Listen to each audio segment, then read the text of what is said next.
একজন অভিনেত্রীর তো পাবলিক ইমেজ বজায় রাখার জন্য অভিনয় ছাড়াও আরো অনেক কিছু করতে হয়, সোশ্যাল মিডিয়া ইত্যাদি ইত্যাদি ইত্যাদি।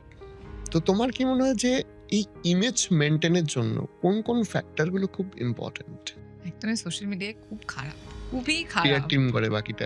হ্যাঁ, আমি সোশ্যাল মিডিয়াতে নেই, মানে আমার যদি ওই পিআর টিমটা না থাকতো তাহলে আমার সোশ্যাল মিডিয়া জিরো আরকি। মানে আমার সোশ্যাল মিডিয়ায় কিচ্ছু নেই। মানে আমি কি বলবো? কোনো স্টোরিও নেই। আমি ঘুরতে যাচ্ছি, বেরিয়ে আসছি বা কোথায় যাচ্ছি কি না করছি, আমি খুব খারাপ সোশ্যাল মিডিয়াতে। বাট হ্যাঁ, পাবলিক ইমেজে যদি আমি আসি, তাহলে পাবলিক ইমেজ ডেফিনিটলি ইম্পোর্টেন্ট। আমাদের কি হয়, অভিনেতা বা অভিনেত্রী যেকোনো যারা লাইমলাইটের যেকোনো ক্যারেক্টার বা যেই পার্সোনালিটি থাকে তারা ভীষণই ইনফ্লুয়েন্সিভ হয়। হুম।